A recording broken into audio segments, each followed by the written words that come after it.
She was hit so hard the sound of the slap seemed to echo twice in the hollow terminal. A sharp, humiliating, a handprint blooming across her cheek as the airport lights swam. Aaliyah Vance staggered but did not fall. The satchel at her side hit tile, papers fanning like startled birds.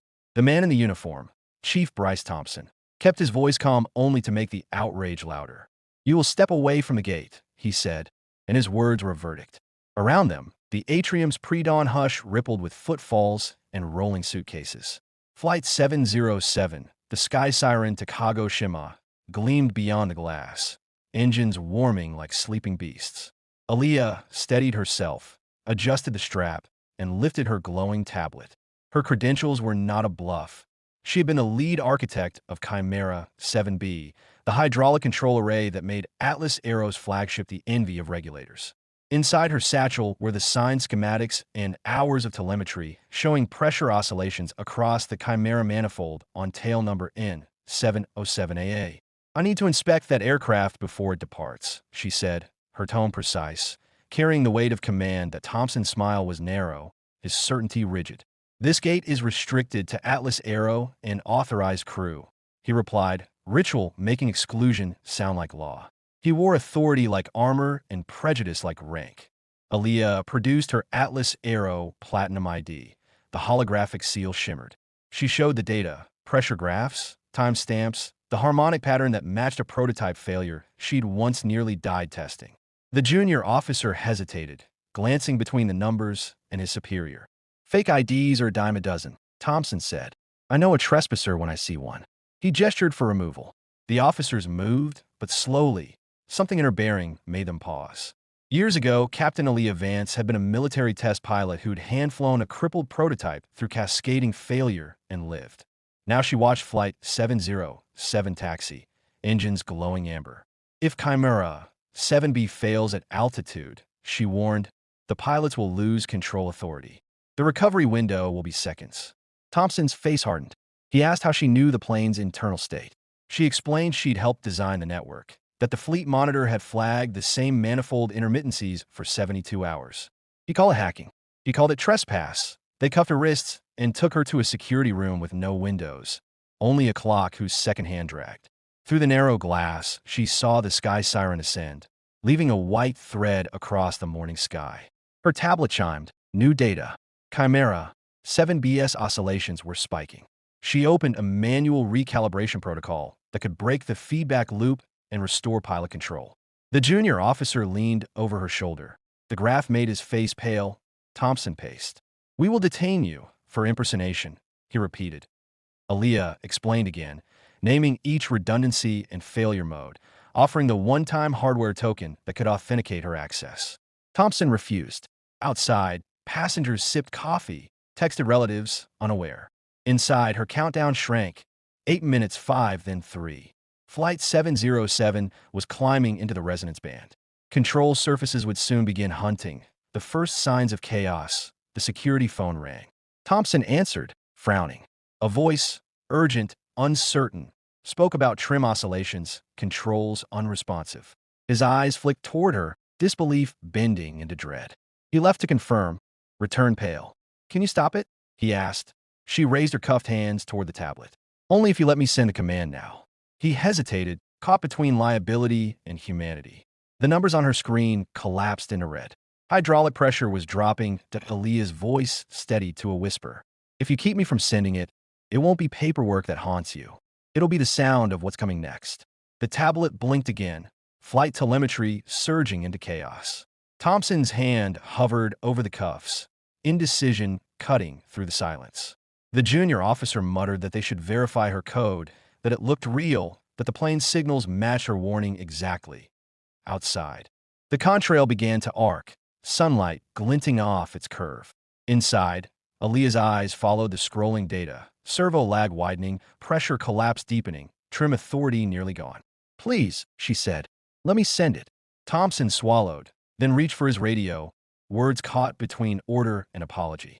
The air felt thinner, charged as if the whole terminal were waiting. Aaliyah's tablet flickered again, signal lost, and her breath stopped mid-sentence. The junior officer stared at the frozen graph, the red line still climbing, as alarms from the runway tower began to scream through the glass. The sound filled the small room like something breaking open. The alarms were still screaming when Chief Thompson unlocked the cuffs. The metal clinked against the desk, a small, desperate mercy. Aaliyah's wrists were raw, her fingers trembling as she seized the tablet. "Reconnect link to N707 AA," she ordered, voice hoarse but steady. The signal lagged. 5 seconds, 10. Static danced across the screen like mocking snow. Then, faintly, the flight's telemetry returned, erratic but alive. Altitude, 26,000. Trim authority degraded. Left manifold pressure collapsing, she muttered. Thompson leaned over her shoulder now, his earlier arrogance drained to silence. "Tell the control tower to patch me through to the cockpit," she demanded. "Use Atlas Aero's emergency channel."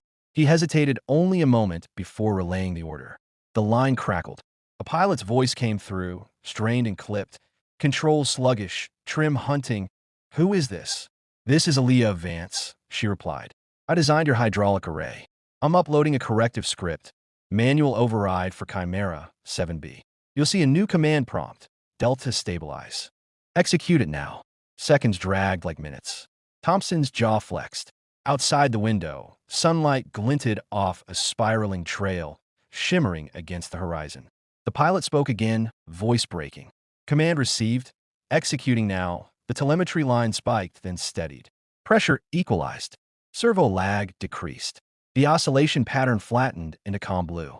On the screen, altitude stabilized at 31,000 feet. A collective breath filled the room, half disbelief, half prayer. "They've regained control," the junior officer whispered. Aaliyah sagged against the table, exhaling as if years of tension drained at once. "They're safe," she said softly. Then she turned toward Thompson. "Next time, listen before you strike." He opened his mouth, but no defense came. His reflection in the glass looked smaller, diminished by what he'd nearly destroyed. The terminal had gone eerily still, the alarms fading into distance. Moments later, the intercom crackled. "Flight 707 has declared stable flight and is returning to base for inspection," the tower reported. Applause broke out from the nearby security staff, awkward, uncertain, yet real. Thompson reached for his radio, his voice low. "Command, initiate full clearance for Dr. Aaliyah Vance. Immediate access to maintenance hangar." She just saved that aircraft. For the first time, respect, not fear, colored his tone. Aaliyah gathered her papers from the floor, the scattered evidence of truth dismissed too easily. She paused, looking back at him. "You'll file a report," she said. "Make sure the part about the slap stays in it." He winced. "It will." The junior officer escorted her to the tarmac. The morning light had turned sharp and gold, washing over the silver fuselage of the returning Sky Siren. The jet's landing gear touched down with a whisper, perfect and alive. A quiet crowd gathered, technicians, pilots, onlookers, watching the woman who had warned them all. Atlas Aero executives arrived minutes later, their polished shoes clicking on the concrete. When they saw her, the lead engineer stepped forward, expression torn between guilt and relief. "Dr. Vance," he said, "we receive your alerts, but corporate flagged them for review." "I'm sorry. Apologies don't rebuild trust," she replied. "Fix your protocol, not your PR." He nodded. "You'll have unrestricted access from now on. The board owes you more than words." Later, in a quiet office overlooking the runway, Thompson signed his own suspension notice. The footage from the terminal, his slap, his dismissal of her credentials, had already gone viral. He didn't fight it. Some echoes, he realized, deserved to last. Aaliyah stood at the window, watching the engineers begin their inspection. The Sky Siren glowed under the sun, its engines cooling like beasts finally tamed. The same hand that had been struck now rested steady against the glass. When the pilot from Flight 707 entered the room to thank her, she smiled faintly. "I just did what I was trained to do, save the ship." Outside, the sky stretched clean and endless again. The danger had passed, but its lesson lingered. Authority means nothing without humility, and truth, no matter who speaks it, demands to be heard. Aaliyah Vance left the terminal not as a trespasser, but as the engineer who stopped a tragedy, and the woman whose voice finally silenced doubt.